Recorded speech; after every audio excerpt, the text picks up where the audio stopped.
वो गोविंद घोष जी के द्वारा सेवित श्री राधा गोपीनाथ जी का श्री विग्रह है।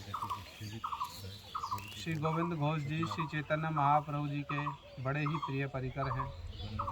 ये तीनों भाई श्री गोविंद घोष जी, श्री वासुदेव घोष जी और श्री माधव घोष जी तीनों ही महाप्रभु जी के बड़े ही प्रिय कीर्तनिया थे।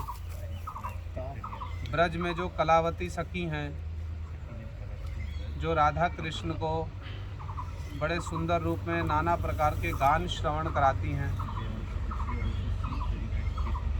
विशाखा सखी जो हैं अष्ट सखियों में प्रधान, ललिता सखी उनमें ललिता जी, विशाखा जी जो अष्ट सखियाँ प्रधान, उनमें जो विशाखा सखी हैं वो बहुत सुंदर रूप में गीतों की रचना करती हैं और उनके रचित गीतों को ये कलावती सखी जो है वो राधा कृष्ण को गान कराती हैं, गान करती हैं, राधा कृष्ण को श्रवण कराती हैं, वो श्रवण कराती हैं। वही कलावती सखी जो हैं वो गौर लीला में गोविंद घोष जी के रूप में प्रकट हुई। ये तीनों ही भाई श्री चैतन्य महाप्रभु जी के बड़े प्रिय परिकर हैं। जिस समय श्री चैतन्य महाप्रभु जी श्रीवास आंगन में नृत्य कीर्तन करते थे, उस समय में गोविंद घोष जी महाप्रभु जी के कीर्तन के संगी थे। जब महाप्रभु जी रथ यात्रा के समय में कीर्तन करते थे तो महाप्रभु जी 7 संप्रदाय की रचना करते थे। उनमें से जो चौथा संप्रदाय होता था उसमें प्रधान कीर्तनिया होते थे गोविंद घोष जी और प्रधान नृत्य करने वाले होते थे श्री वक्रेश्वर पंडित जी। तो गोविंद घोष जी महाप्रभु जी की कीर्तन के द्वारा सेवा किया करते थे। भक्ति रत्नाकर इत्यादि ग्रंथों में कुछ चैतन्य भागवत इत्यादि में भी ऐसा वर्णन मिलता है कि श्री चैतन्य महाप्रभु जी संन्यास ग्रहण करने के पश्चात में जब वापस लौटे थे नवद्वीप, तो चैतन्य भागवत में ये वर्णन है कि महाप्रभु जी बहुत सारे स्थानों पर भ्रमण करते करते गए। नवद्वीप आए, कुमारहट्ट गए और राघव पंडित जी के स्थान पर गए, पानीहाटी, बहुत सारे स्थानों पर गए। और भक्ति रत्नाकर इत्यादि के अनुसार भी महाप्रभु जी भ्रमण करते करते श्री गोविंद घोष जी के साथ में, अपने बहुत सारे परिकरों के साथ में, उनके साथ गोविंद घोष जी भी थे। महाप्रभु जी इस स्थान पर भी आए थे। यहीं पास में उनकी विश्राम स्थली, अभी हम लोग वहाँ जाएंगे और एक छोटी सी लीला हुई थी, उसको हम लोग सुनेंगे। किंतु जो बड़े ही एक हृदय स्पर्शी लीला है वो ये है कि श्री चैतन्य महाप्रभु जी जब यहाँ विश्राम कर रहे थे तो उन्होंने प्रसाद पाने के पश्चात में गोविंद को एक हरित की होती है ना, हरड़, प्रसाद पाने के पश्चात में उसको पाते हैं, तो उसकी इच्छा की तो गोविंद घोष जी ने झट करके वो हरित की निकाल करके महाप्रभु जी को दे दी। तो महाप्रभु जी ने पूछा कि ये हरित की आपके पास में कहाँ से आई। ठीक ऐसी लीला हम लोग वृंदावन दास ठाकुर जी के विषय में भी सुनते हैं, जब वो नित्यानंद प्रभु जी के साथ में देनूड़ नाम के स्थान पर भ्रमण कर रहे थे। और ऐसी एक किंवदंती, एक प्रवाद यहाँ पर भी प्रचलित है कि गोविंद घोष जी ने जब महाप्रभु जी को वो हरित की निकाल करके दी, महाप्रभु जी ने उनसे पूछा कि भाई ये कहाँ से आई, तो उन्होंने बताया। तो महाप्रभु जी को पता चला कि ये तो संग्रह करके रख रहे हैं। तो महाप्रभु जी उससे प्रसन्न नहीं हुए, तो उन्होंने गोविंद घोष जी को आदेश दिया, आप इसी स्थान पर रहो और यहाँ पर ठाकुर जी की सेवा प्रकाश करके ठाकुर जी की सेवा करो। तो गोविंद घोष जी महाप्रभु जी की इच्छा और आज्ञा को जान करके वो इसी अग्रदीप में निवास करने लगे और उन्होंने एक काले पत्थर से गोपीनाथ जी के श्री विग्रह को प्रकट किया और गोपीनाथ जी की वो सेवा करने लगे। महाप्रभु जी की इच्छा से उन्होंने संसार किया, किंतु वैष्णवों का संसार जागतिक लोगों के संसार के समान नहीं होता है। प्रभुपाद जी ने महाप्रभु जी के और विष्णु प्रिया जी का जब विवाह हुआ तो वहाँ शिला प्रभुपाद जी ने अपनी कमेंट्री में चैतन्य भागवत में एक बड़ी अच्छी बात लिखी है। वृंदावन दास ठाकुर जी ने इसको लिखा है, जे सुनिबे प्रभुर विवाह पुण्य कथा, तहार संसार बंद ना होए सर्वथा। जो महाप्रभु जी के विवाह की कथा को, विवाह की लीला को सुनेगा, उल्टा उसको क्या लाभ मिलेगा, उसकी संसार दशा जो वो कभी नहीं होगी। तो शिला प्रभुपाद जी ने अपनी कमेंट्री में भी इस बात को लिखा है कि जागतिक व्यक्ति का विवाह जो है वो संसार बंधन का कारण होता है, किंतु भगवान और उनके परिकर वो किस लिए संसार करते हैं? कृष्णेर संसार करो छाड़ी अनाचार, यही उनके जीवन का आदर्श होता है। तो इसलिए महाप्रभु हों, उनके परिकर हों, उनका जो विवाह इत्यादि की कथा है उसको जागतिक स्त्री पुरुष का व्यापार कभी नहीं समझना चाहिए, ये अपराध होगा। तो गोविंद घोष जी ने महाप्रभु जी की इच्छा जान करके विवाह किया, उनको एक पुत्र भी हुआ और वो सपरिवार गोपीनाथ जी की सेवा करते थे। किंतु भगवत इच्छा से उनकी पत्नी और उनका पुत्र जो है उनकी परलोक गमन हो गए, परलोक चले गए। गोविंद घोष जी महाप्रभु जी की इच्छा से गोपीनाथ जी की सेवा करते रहे। जब उनका वृद्ध अवस्था आई, वृद्ध काल आया, तो उनके मन में विचार आया, उनके मन में क्या विचार आया? मेरा पुत्र तो चला गया, अब मेरा श्राद्ध कौन करेगा? जब मैं शरीर छोड़ दूंगा तो मेरे शरीर देह परित्याग करने के पश्चात में जो सब क्रियाएं होती है वो कौन करेगा? मेरा तो पुत्र नहीं है। उनके मन में ये जब विचार आया तो गोपीनाथ जी ने उनको स्वप्न में कहा, इतने दिन से आप हमारी सेवा करते हो, क्या आपको हम पर ये विश्वास नहीं है कि हम आपका पुत्र के समान आपके सारी क्रियाएं मैं स्वयं कर दूंगा अपने हाथ से? स्वप्न दिया तो गोविंद घोष जी बड़े प्रसन्न हुए, बड़े प्रसन्न। और ठीक उसी प्रकार जब गोविंद घोष जी ने शरीर परित्याग किया तो गोपीनाथ जी ने हाथ में कुश धारण करके, जैसे एक पुत्र अपने पिता के सारे क्रियाकर्म को संपन्न करता है, गोपीनाथ जी ने स्वयं अपने हाथों से उनके सब क्रियाकर्म को जो है वो संपन्न किया।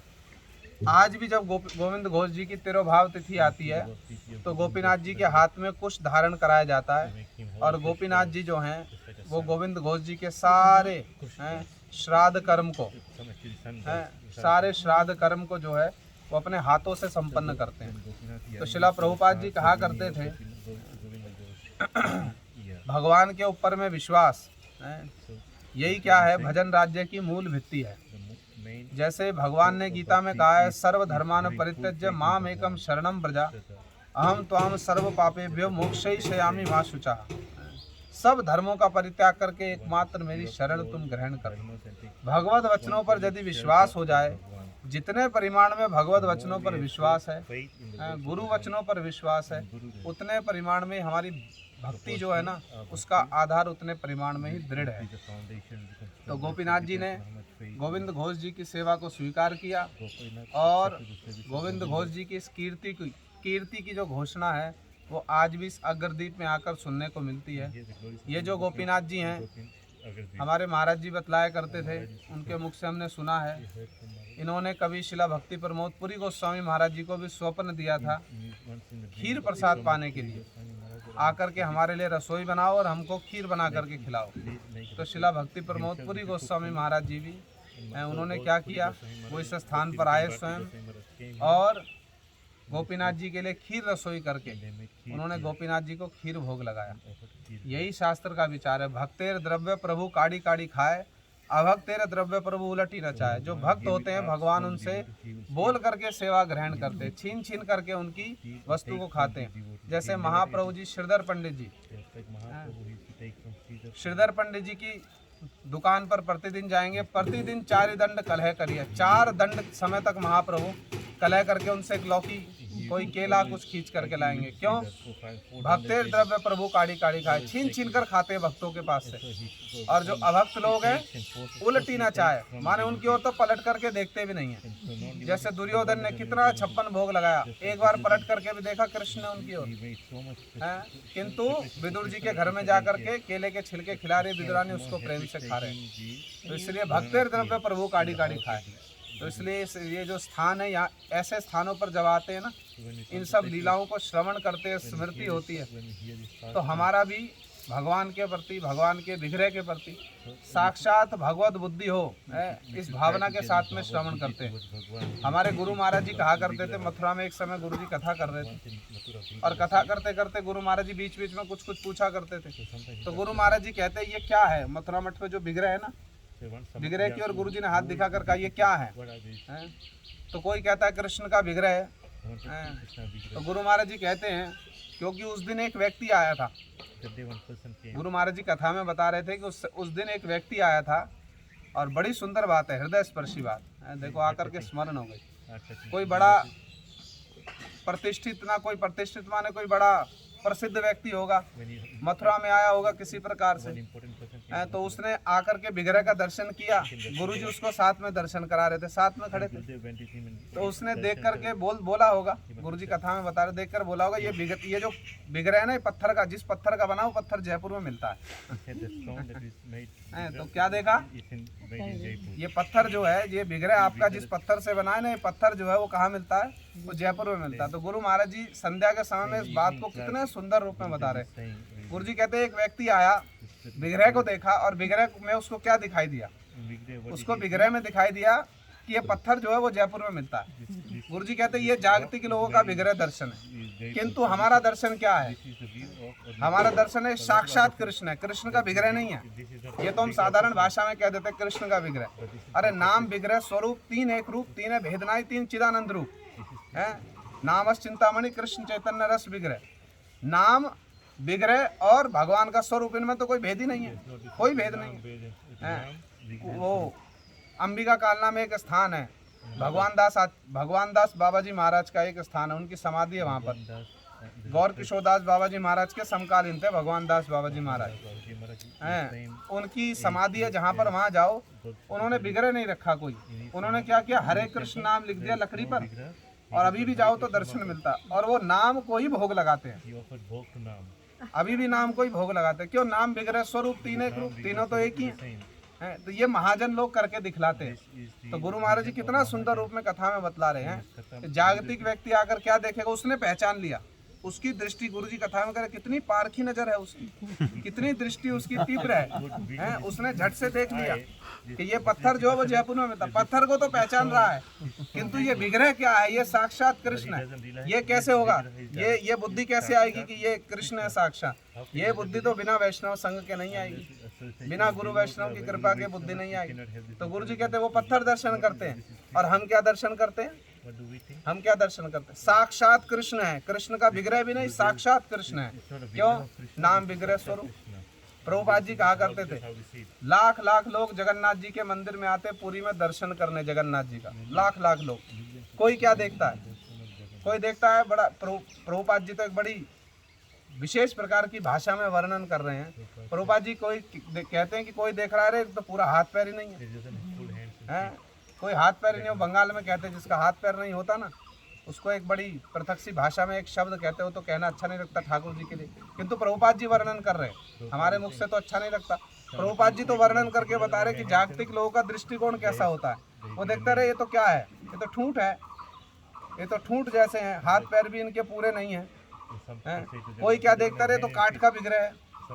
अरे ये तो भिन्न सा विग्रह, आंखें बड़ी बड़ी हैं, मुख इतना बड़ा है, हाथ छोटे छोटे हैं, पैर नहीं दिखाई दे रहे हैं। कितने प्रकार के लोग कितनी प्रकार की भावना से दर्शन करते हैं। कोई देखते हैं तो जड़वत खड़े हुए हैं, कोई इनमें तो कोई प्रतिक्रिया ही नहीं है। किंतु प्रभुपाद जी कहते हैं महाप्रभु जी किस दृष्टि से जगन्नाथ जी का दर्शन करते थे। महाप्रभु किस दृष्टि से जगन्नाथ जी का दर्शन करते थे? जब जगन्नाथ जी का दर्शन करते थे तो उनकी दशा कैसी हो जाती थी? जे काले देखे जगन्नाथ, श्री राम सुभद्रा साथ, तबे जाने आइलाम कुरुक्षेत्र, सफल होइलो जीवन, देखिलू पद्मलोचन, जुड़ाई नु तनु मन नेत्र। महाप्रभु जब देखते जगन्नाथ जी को, साक्षात उनको क्या दर्शन होता है? जे काले देखे जगन्नाथ, श्री राम सुभद्रा साथ, बलदेव प्रभु और सुभद्रा देवी जी के साथ में जब देखते तो महाप्रभु को क्या अनुभव होता? तबे जाने आइलाम कुरुक्षेत्र, अरे मैं कुरुक्षेत्र आ गया। राधा जी के भाव में विभावित हो जाती। और सफल होइलो जीवन, मेरा जीवन सफल हो गया। देखिलू पद्मलोचन, अरे मैंने पद्मलोचन कमल लोचन कृष्ण का दर्शन कर लिया। जुड़ाई लू तनु मन नेत्र, और मेरे तन मन नेत्र जो वो शीतल हो गए। और कैसे शीतल होते हैं? कैसे शीतल होते? गरुड़ जी का स्तंभ है ना मंदिर में, उसके पीछे खड़े होकर महाप्रभु दर्शन करते हैं। तो कविराज गोस्वामी लिखते हैं, गरुड़ेर सन्निधाने रही करे दर्शने, से आनंदेर की कहिबे बोले, गरुड़ स्तंभेर तले आछे एक निम्न खाले, से खाल भरीलो अश्रु जले। गरुड़ जी के स्तंभ के पीछे खड़े होते और वहाँ पे एक बड़ा सा खड्डा था और वो खड्डा प्रतिदिन महाप्रभु के नेत्रों से भर जाया करता जब जगन्नाथ जी का दर्शन करते। तो शिला प्रभुपाद जी कहते महाप्रभु को विग्रह का दर्शन कैसा हो रहा, साक्षात श्याम सुंदर, प्रतिमा नहीं तुम ही साक्षात ब्रजेंद्र नंदन। अरे आप प्रतिमा नहीं हो, हैं प्रतिमा नहीं हो, आप साक्षात ब्रजेंद्र नंदन हो। ठीक उसी बात को गुरु महाराज जी कह रहे हैं। हम इनको प्रतिमा के रूप में नहीं देखते, विग्रह के रूप में नहीं, है विग्रह कहने को, है विग्रह जो विशेष रूप में भक्तों की सेवा स्वीकार करते हैं, किंतु वास्तव में हम क्या कहते हैं, जो शास्त्र कह रहे हैं ये साक्षात कौन है, प्रतिमा नहीं तुम ही साक्षात ब्रजेंद्र नंदन। अरे आप तो ब्रजेंद्र नंदन। और यही बात देखो यहाँ पर सिद्ध होती है। गोपीनाथ जी आज भी गोविंद घोष जी के लिए क्या कर रहे हैं, स्वयं अपने हाथों से श्राद्ध कर रहे हैं, स्वयं अपने हाथों से श्राद्ध कर रहे हैं। इसलिए ये सब विचार जब तक हृदय में ना आए तब तक ये विश्वास भी नहीं होता विग्रह साक्षात क्या है, भगवान साक्षात ब्रजेंद्र नंदन ही है विग्रह। किंतु ये आएगा कहाँ से, ये विश्वास, ये श्रद्धा, ये भक्ति, ये भावना, ये नेत्र, प्रेम नेत्र जो, वो कैसे आएंगे हैं, वो कैसे आएंगे। वृंदावन दास ठाकुर जी, कविराज गोस्वामी जी, सब शास्त्र पुकार पुकार कर एक ही बात को कह रहे, वैष्णवेर वश श्री कृष्ण सर्वशास्त्रे को है, यही तत्व जानी लहो वैष्णव आश्रय। अरे कृष्ण सब प्रकार से वैष्णव के ही वशीभूत हैं, इस तत्व को जान करके वैष्णव का ही आश्रय लो एकमात्र। तो इसलिए हम लोग आए इन स्थानों पर, किस लिए आए, गोविंद घोष जी का आश्रय लेने के लिए आए, उनकी चरण धूल को प्रणाम करने आए हैं, उनकी इस लीला भूमि को प्रणाम करने के लिए आए। यदि गोविंद घोष जी का आश्रय लेंगे तो गोपीनाथ जी का आश्रय प्राप्त होगा, महाप्रभु जी का आश्रय प्राप्त होगा। तो ये बुद्धि, ये भावना जो है एकमात्र वैष्णव संघ में ही विकसित हो सकती है, एकमात्र वैष्णव संघ में है।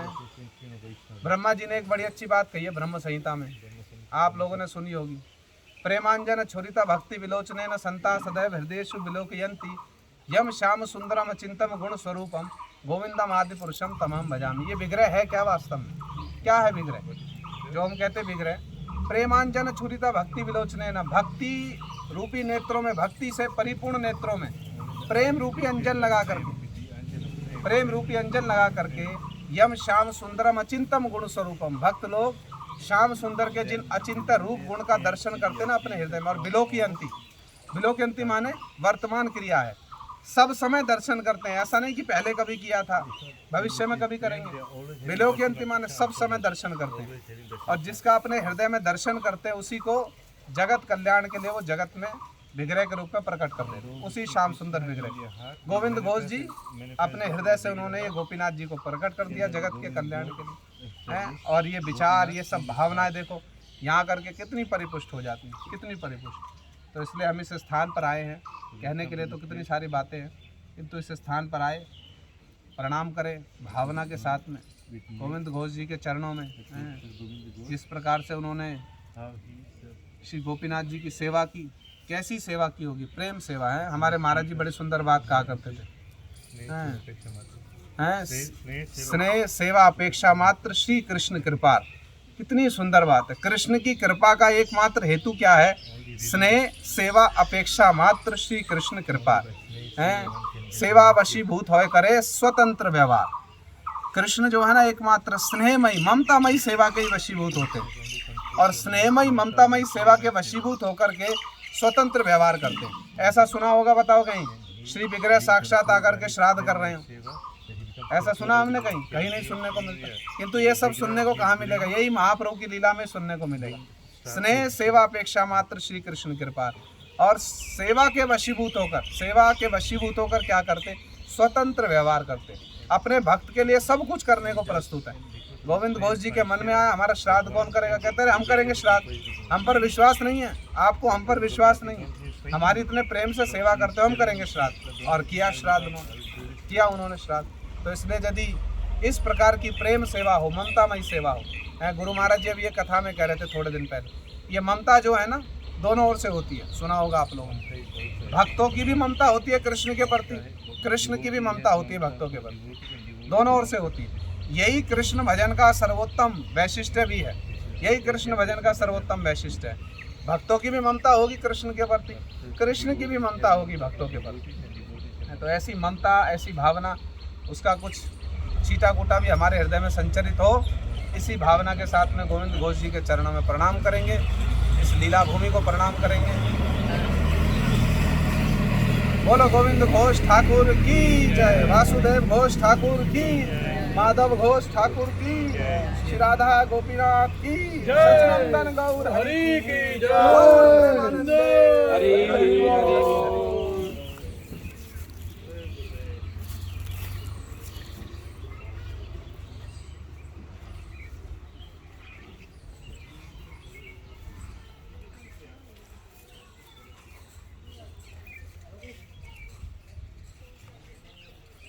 This is Samadhi Mandir of Sri Govind Ghosh in Agradip.